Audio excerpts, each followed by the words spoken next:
This deepening session on the significance of history to the study of the Baha'i Faith is presented by Dr. Firuz Kazemzadeh, Chairman of the National Spiritual Assembly of the Baha'is of the United States and Professor of History at Yale University. Dr. Kazemzadeh.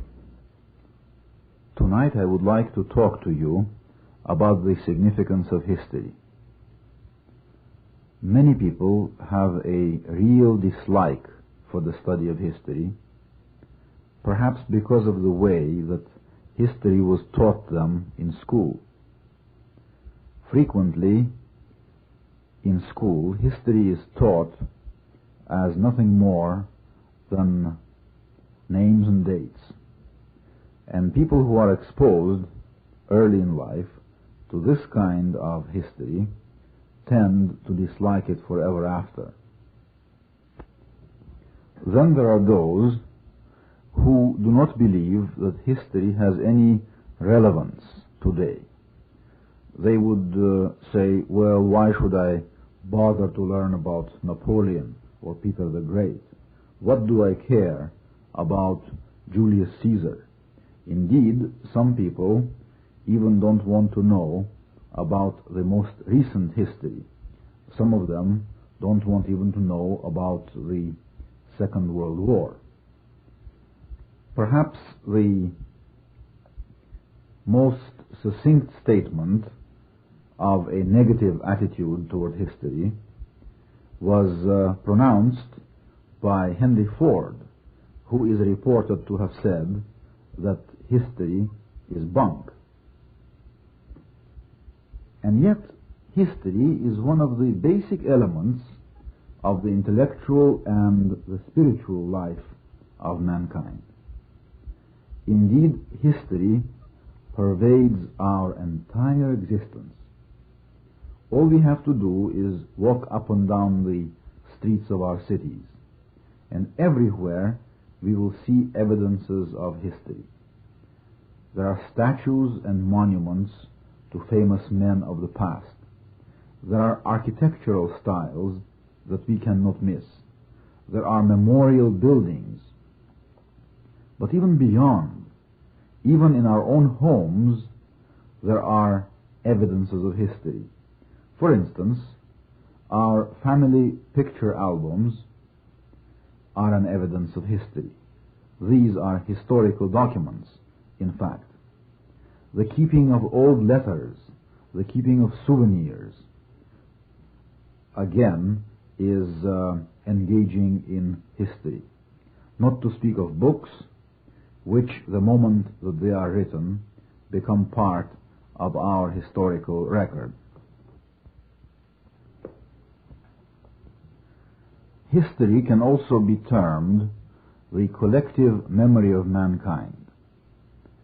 Just imagine an individual, a human being, who lost his memory. We say that he has amnesia. And the person with amnesia, of course, is in grave trouble. Suppose a man leaves his home in the morning on his way to work, and after he walks 2 or 3 blocks, he gets total amnesia.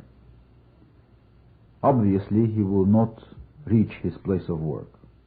If he forgets his past, if he forgets who he was, he will also forget where he worked. So he will never get to his place of work, nor will he be able to return to his home. Something of the same thing occurs with a society that forgets its history. Moreover, without a sense of the past, the present is totally meaningless. Contrary to the opinion of some people, the present, the now, only becomes meaningful in terms of the past, and also in terms of the future. And the future could be called inverse history. In fact, the now, the present moment, does not really exist at all. The moment you have become aware of now, that moment, has become past, has become history. Now, all the great religions of mankind, all the great religions of the past, have had a very strong and a very vivid sense of history. Way back in primitive times, in ancient times, history and religion were one. Take a look, for instance, at the Old Testament.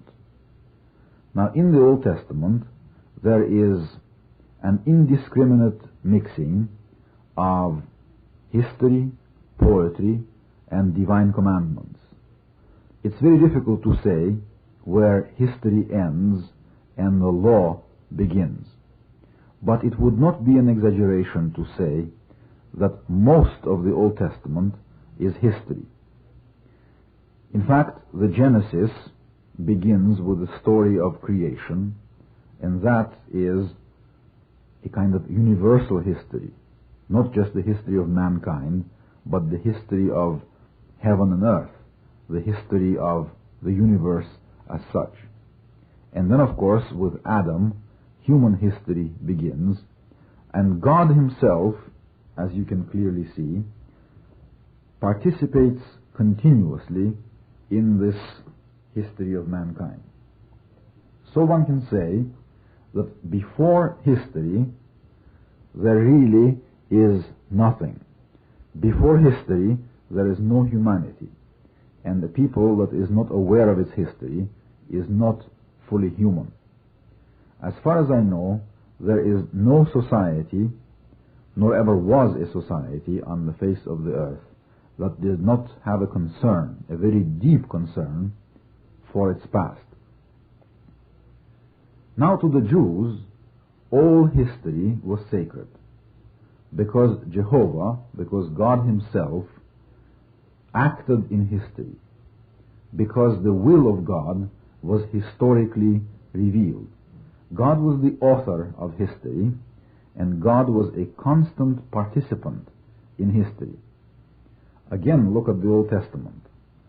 The creation of Adam, the expulsion of Adam from paradise, the appearance or the voice of God speaking to Abraham, the appearance of God in the burning bush at the time of Moses, and all the events, all the various events in the history of Israel manifest God, manifest the divine presence in the history of the Jewish people.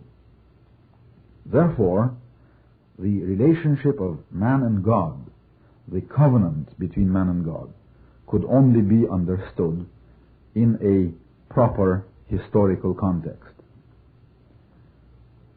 Now, Christianity was a religion which stemmed from Judaism, and it inherited from Judaism many of its essential attitudes.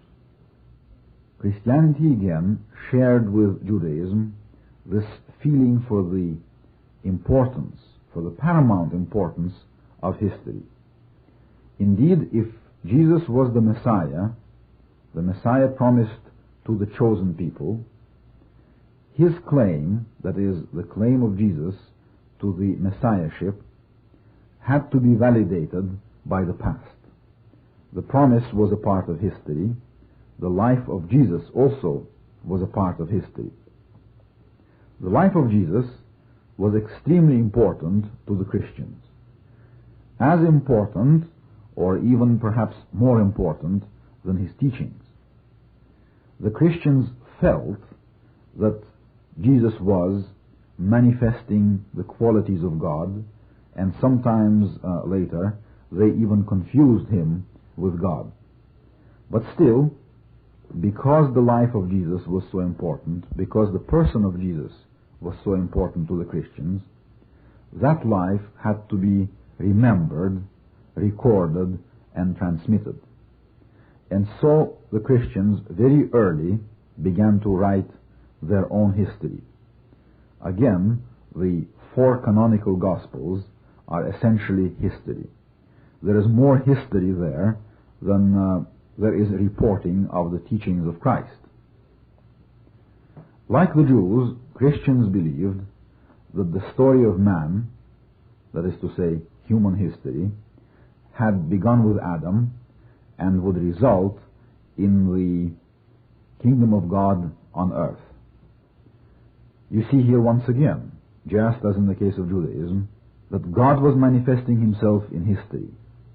Like its great predecessors, Islam was also a deeply historical religion. Muhammad spoke clearly of the ancient covenant of God with man and of himself as the latest of a long succession of prophets. The past was important to the Muslims, just as important as the future, since Adam, Abraham, Moses, and Jesus belong to the past, and of course so would Muhammad for the generations which would come after him.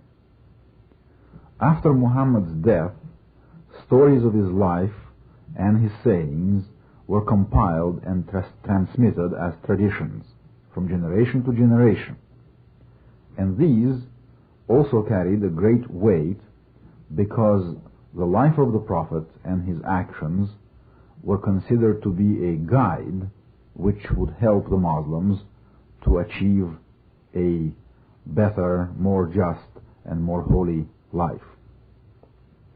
Like Judaism and Christianity, Islam was concerned with the future as well as the past. And for 1,000 years, Muslims, especially the Shiite Muslims, expected the coming of the Qa'im, him who arises, and the culmination of religion. But this messianic expectation was only possible on the basis of a sense, of a very vivid, very real sense of the historical process. To us Baha'is, history is just as important as it was for the Jews, the Christians, or the Muslims. Perhaps even more important. The biblical record was very imperfect. We know so little about Moses and only a little bit more about Jesus. Even Islam, which is 1,300 years old, lost much of its record over the years. The Baha'i faith is literally the only world religion which was born in the full glare of history. While the Bab and Baha'u'llah were still living, historians were recording the events associated with their ministry. Not only Baha'i historians, but non-Baha'is as well. For instance, there was the Frenchman, Comte de Gobineau, who was in Persia in the 1850s, shortly after the martyrdom of the Bab. He talked to many people who had participated in the events that transpired in the brief period from 1844, when the Bab declared his mission, and 1850, when he was martyred. Moreover, Persian court historians, who of course were not sympathetic to the faith, who were in a certain sense its enemies, still recorded many of these events. But even more significant, Baha'u'llah himself has indicated the importance of preserving the history of the faith, and in fact, he was himself to some degree an historian. Look, for instance, at the Epistle to the Son of the Wolf, one of the very important writings of Baha'u'llah. This book is significant for many, many reasons, but let me now point out only a few. In the first place, this was the last major work from the pen of Baha'u'llah. It was written in 1890, only 2 years before his ascension. The Epistle to the Son of the Wolf is Baha'u'llah's own summary of the Baha'i faith. Baha'u'llah sums up, brings together that which he himself considered to be the most important elements of the faith of which he was the author. As you read this book, you can't help noticing how much of it is historical. Baha'u'llah tells about episodes in his own life. He dwells upon his own imprisonment and exile, on his own sufferings and the sufferings of his disciples. Because he was a manifestation of God, his arrests, his exile, his sufferings, and the sufferings of his disciples were invested with supreme significance. He was the manifestation of God on earth, and the disciples were the witnesses. Such events obviously cannot be forgotten. They obviously mean a great deal to all mankind. You can also see how important Baha'i history is when you remember that Abdul Baha himself devoted some time to the writing of history. In fact, he produced a little book called The Traveler's Narrative, which is a brief, lucid, quintessential history of the faith. This work was given by Abdul Baha to Professor Edward G. Brown of Cambridge University during Brown's visit to Accra in 1890. Brown, when he received the manuscript, was not told who the author was. He translated the book into English and published it at the Cambridge University Press, both in the original Persian and in translation. But the very fact that Abdul Baha, whose life was so full, whose duties were so varied, who certainly did not have time for trivialities, did produce a book of history, did dedicate himself to the writing of history. And later, Shoghi Effendi, busy as he was directing the cause, interpreting the sacred writings, administering the world center of the faith, Shoghi Effendi too found it necessary to devote a major portion of his precious time to the production of history. Just think how deep and how constant his interest in history was. He always encouraged the friends to study the history of the faith, individually and in classes, in their own homes and at summer schools. But that wasn't all. Shoghi Effendi not only encouraged us Baha'is to study history, he became a historian himself. First of all, he translated and annotated the first volume of Nabil's history, The Dawnbreakers. Take this magnificent book off the shelf and leaf through it. Look at the footnotes. Read the preface, and you will very quickly realize what effort Shoghi Effendi invested in this book, so that the English-speaking Baha'is may have access to the heroic age of our faith. In 1844, the 100th anniversary of the cause, Shoghi Effendi gave us his own history of the faith, God Passes By. To the Persian Baha'is, in the same year, he sent another work dealing with history, Lawh-e-Qarn, or the Tablet of the Century. But even that was not all. Shoghi Effendi wanted the Baha'is to place the history of the faith in its broadest context.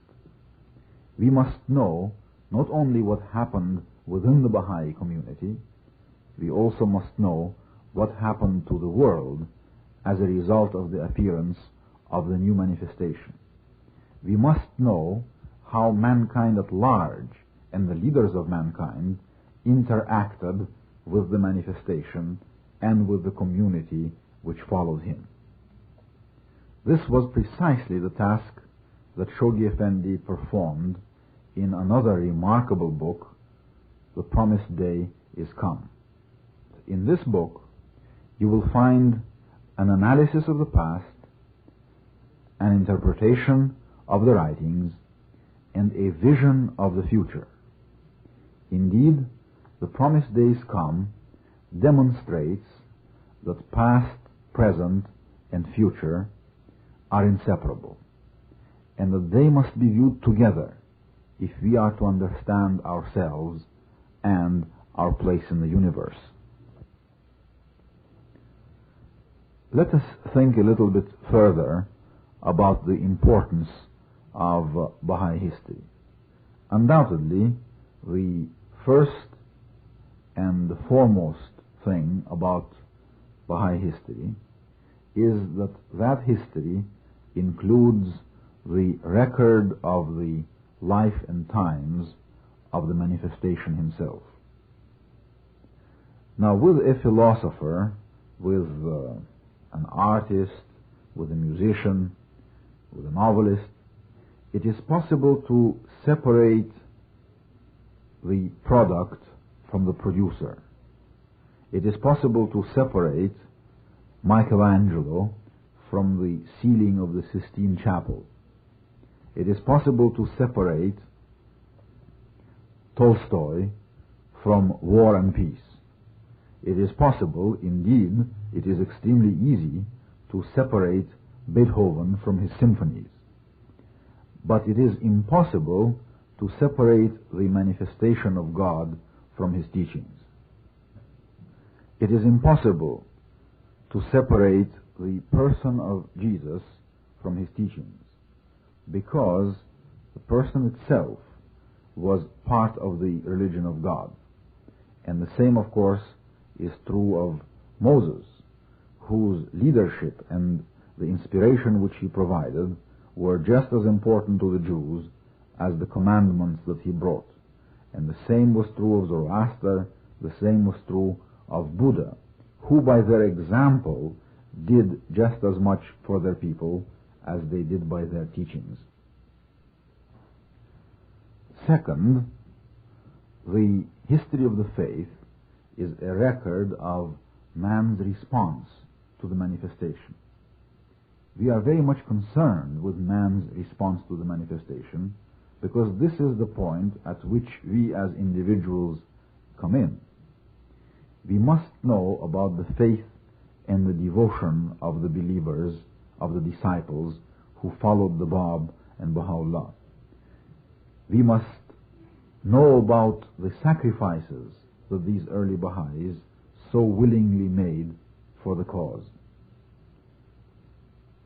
But we also must know about the scorn of the powerful for the Baha'i faith. We must know about the hatred that the clergy had for the Bab and for Baha'u'llah. We also learn a lesson from our knowledge of the indifference of the mass of mankind.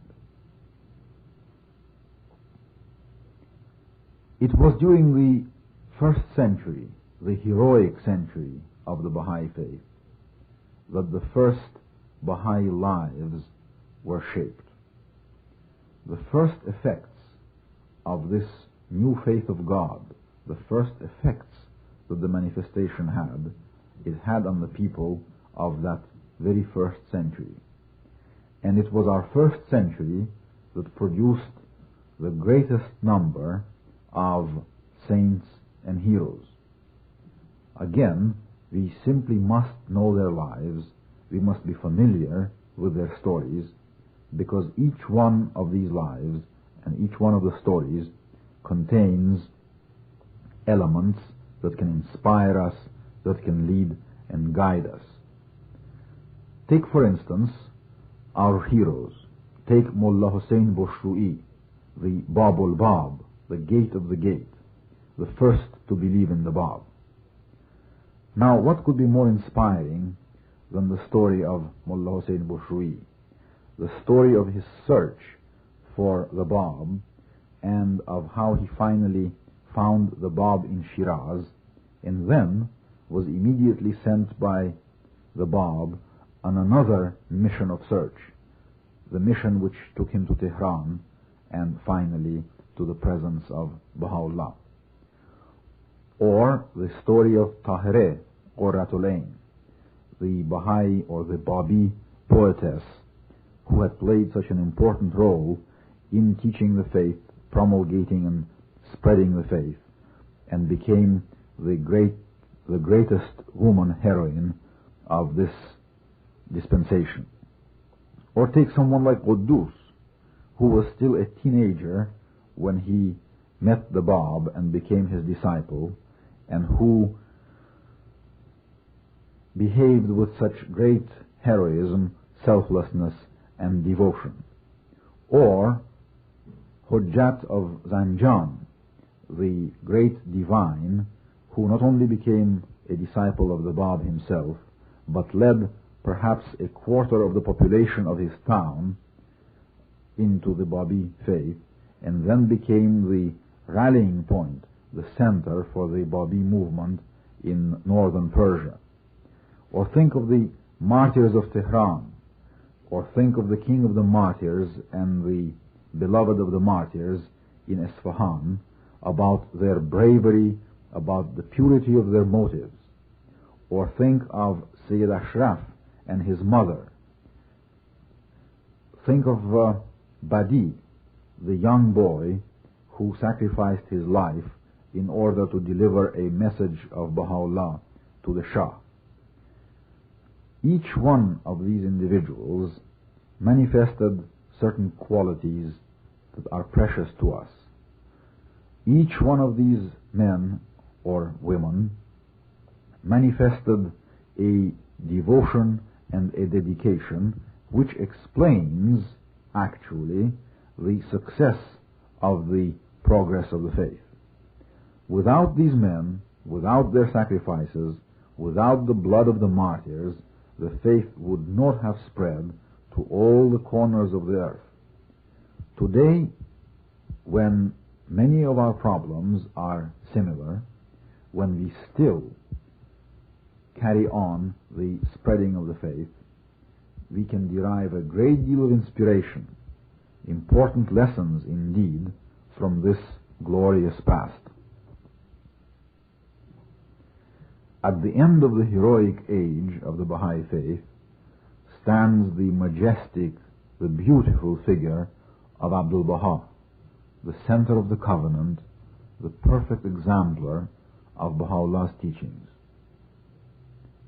No other man has or ever will embody so completely the essence of the Baha'i faith.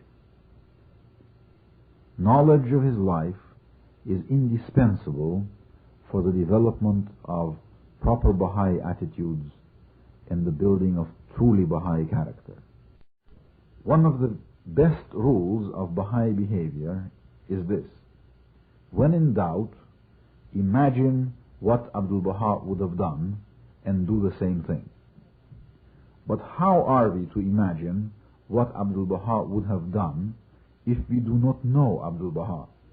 If we are not familiar with his life, if we are not familiar with his sayings. Therefore, the biography of Abdul Baha, biography being the history of an individual, are absolutely indispensable for our own development. Any one of us who aspires to the development of his spiritual powers, any one of us who aspires to become a better Baha'i, must study Abdul Baha's life, must study the history in which Abdul Baha was such an active agent. And then again, if one lives in the United States of America, one has to know something about one's antecedents.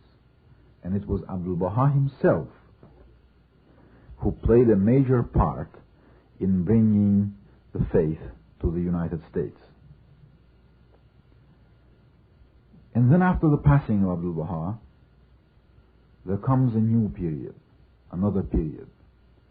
36 years of the guardianship of Shoghi Effendi. Those were the years of the foundation of the Bahá'í administration, the building up of local and national spiritual assemblies, the creation of a network of Bahá'í communities on the American and Asiatic and later on European continents. This period is so full of interest to us because even though Shoghi Effendi is no longer with us, we still live under his aegis.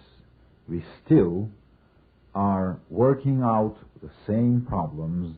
We are still engaged in the same activity that he set before us. It was in the period of the ministry of Shoghi Effendi that the divine plan had begun to be realized. All of this, of course, is already history. It is the past. And there are many Baha'is today in the United States who have not experienced themselves any of it. Therefore they, and to a certain extent even those Baha'is who were participants in these events, must repeatedly, constantly go back in order to relive that great experience. The history of the faith is the matrix of the future. It is a great treasure, a source of inspiration, and the promise of the achievement of the world order of Baha'u'llah.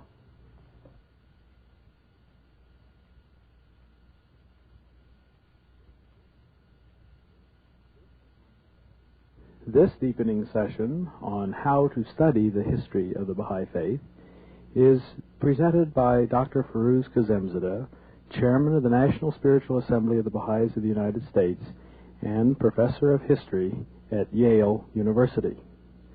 Dr. Kazemzadeh. Friends, I would like to talk to you for a little while about how to study the history of the faith. We Baha'is are fortunate in having a large body of works from which we can learn about our own past. Have you ever given a thought to the fact that there is more reliable information on the life and times of Baha'u'llah than there is on the founders of all other religions combined? We know so little about Moses, so little about Jesus Christ, more about Muhammad, very, very little, if at all, about Zoroaster, very little about the Buddha, but on Baha'u'llah and on the early history of the faith, we have a vast historical literature. That literature can be divided into several categories. First, there are the writings of Baha'u'llah himself, the writings of Abdul Baha, and of Shoghi Effendi. Of course, Baha'u'llah did not write a history of the faith. He didn't write memoirs, he didn't write reminiscences, but he gave a summary of the highlights, of the high points of the first 46 years of the faith in the Epistle to the Son of the Wolf. That is a unique work, and it deserves a discussion in its own right. Then, of course, Abdul Baha wrote a history, and that is the Traveler's Narrative, a remarkably succinct, beautifully written survey of both the Babi and the Baha'i period, and the first work from the pen of a Baha'i writer to be published in Europe. Shoghi Effendi also wrote history and translated Nabil's Dawnbreakers, which is a very important work written by a witness to many of the important events which it describes. The second category of books on the faith comprises the works by Baha'i historians. Nabil's own book belongs in this category, and so do the works of several other writers in Persia, though unfortunately these are not yet available in English. As time goes by, most of these will be translated and made available to the Western public. The third category is that of books written by non-Baha'is, some of whom were objective, some of whom were sympathetic to the faith, and some who were antagonistic. Some of them were outright enemies. One of the very first of such works was written by a certain Mirza Kazemzadeh, who was an Azerbaijani by birth, but a Russian subject, a scholar, eventually a professor at one of Russian universities. His work was written in the very first years of the Bahá'í dispensation and still constitutes an important source. Then there was that fascinating Frenchman, Comte de Gobineau, whose book on the religions and philosophies in Central Asia, this is its French title, in fact is 2/3 about the Bab and the origins of the Bahá'í movement.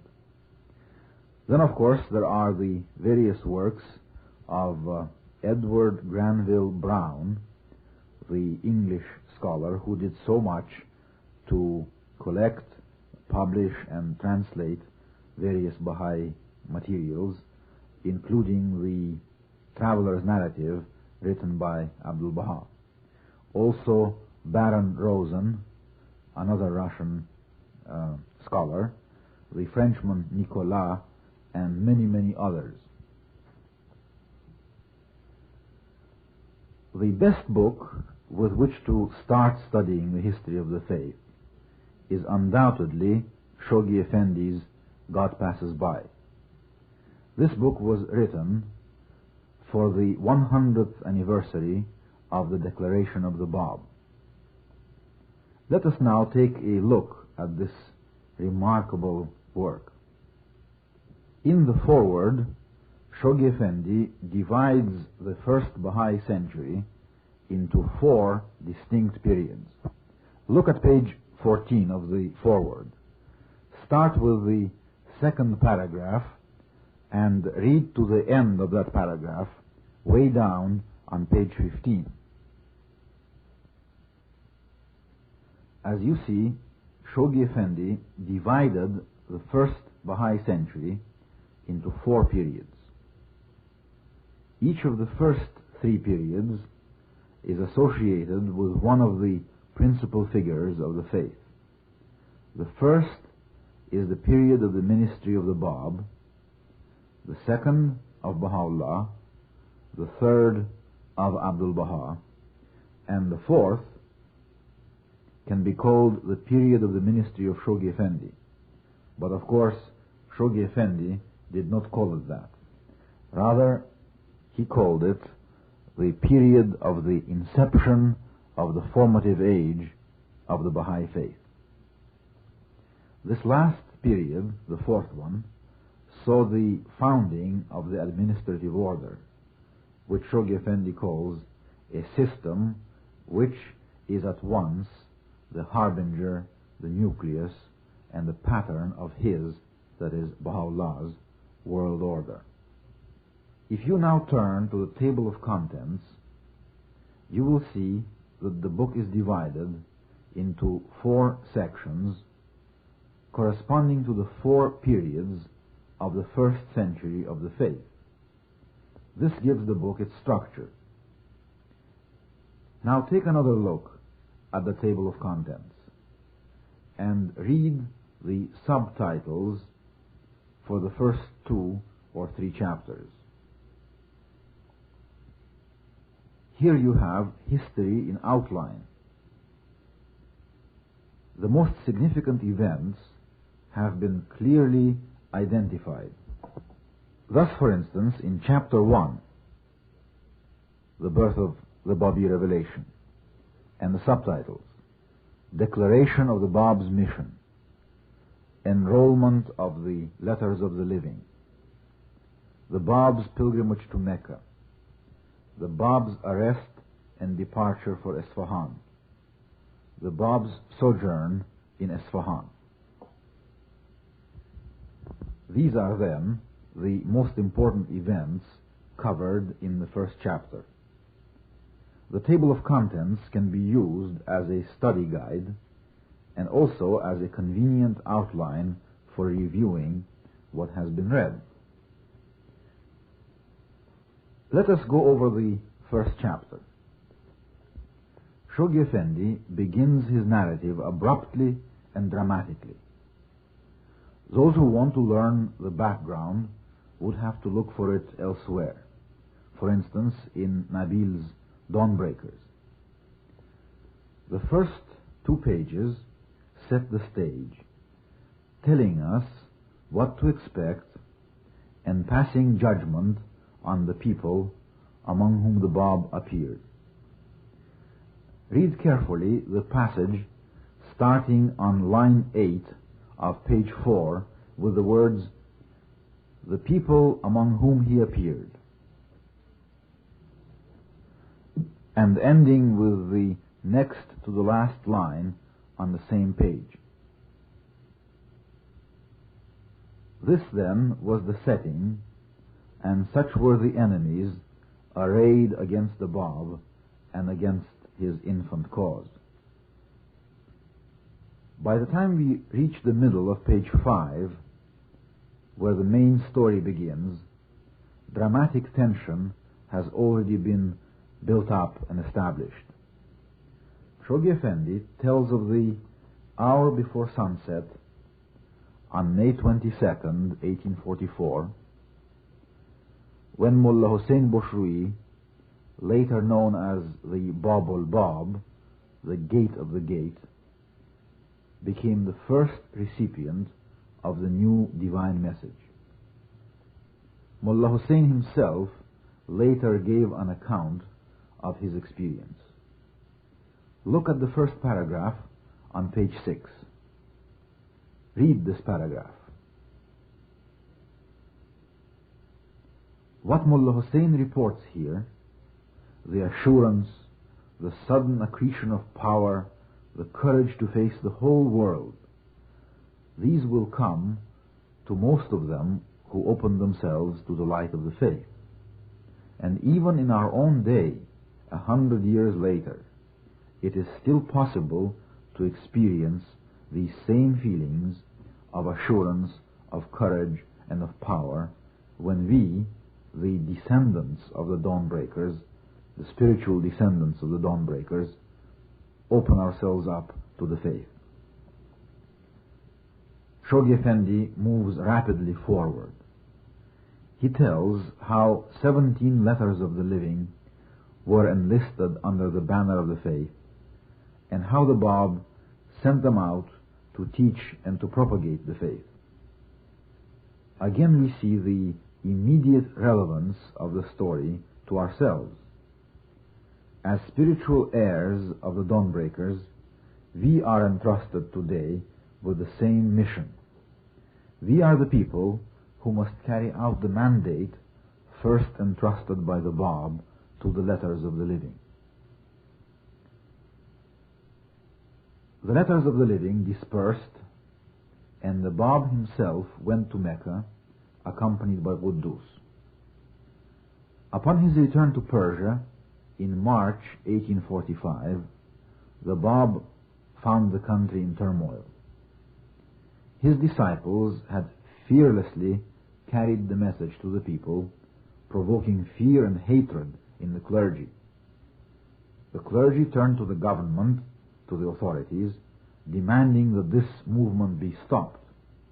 But it was too late to stop the Babis. On pages 10, 11, and 12, Shoghi Effendi gives us an honor roll of the great disciples of the Bab. Mullah Ali Bastami, Mullah Sadiq Khorasani, Sayyid Yahya Darabi, surnamed Wahid, and Mullah Muhammad Ali Zanjani, surnamed Hujjat, who accepted the Bab's mission, by the way, after reading only one page of the Bab's writing. These were the great heroes of the first period of the faith. There followed the Bab's arrest and exile to Isfahan, the first persecution directed against himself and the first persecutions directed against his disciples. At the end of chapter 1, we see the Bab imprisoned in a bleak fortress in Maku in distant Azerbaijan. The first period of his ministry was finished. A new and tragic period lay ahead. Now let us go back to the subtitles to chapter 1 in the table of contents.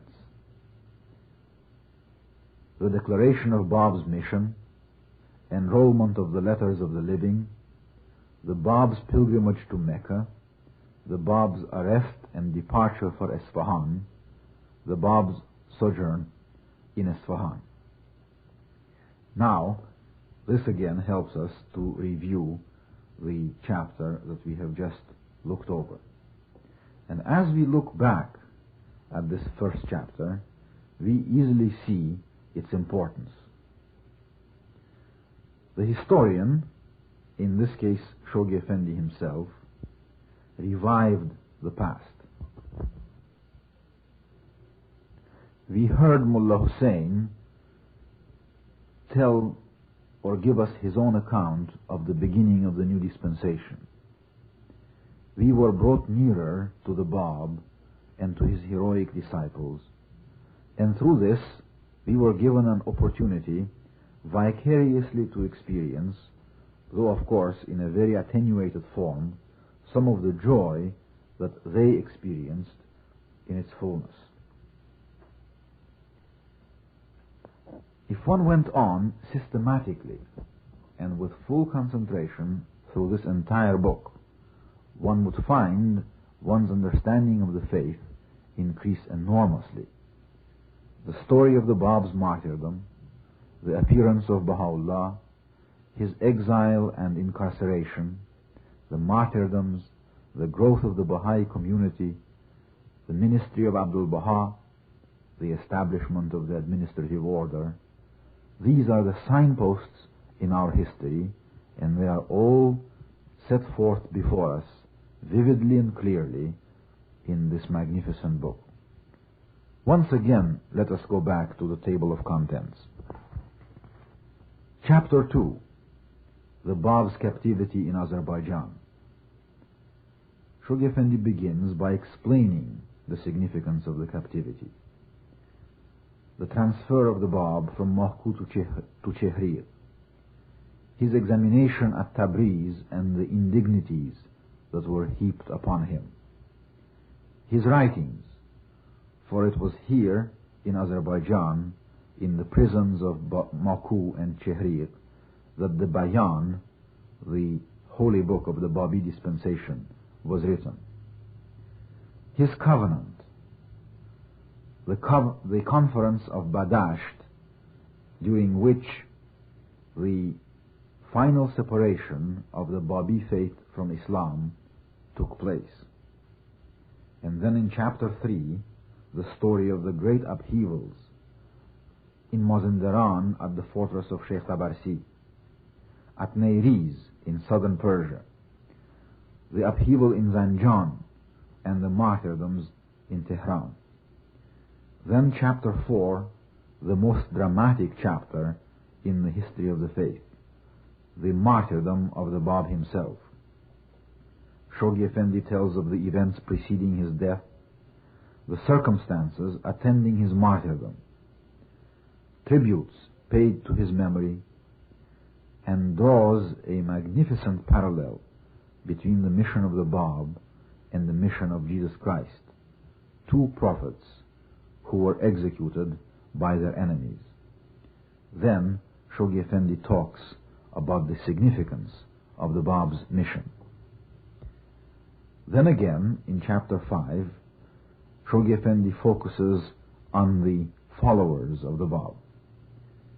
The massacre of the Babis in Tehran, the role played by Baha'u'llah during the Bab's ministry, the arrest and imprisonment of Baha'u'llah in the Siyah Chal, the Black Pit of Tehran, and of course it is at this point that the Bahá'í dispensation begins. Shoghi Effendi tells about the arrest and martyrdom of Tahireh, the great woman disciple of the Bab and a poetess.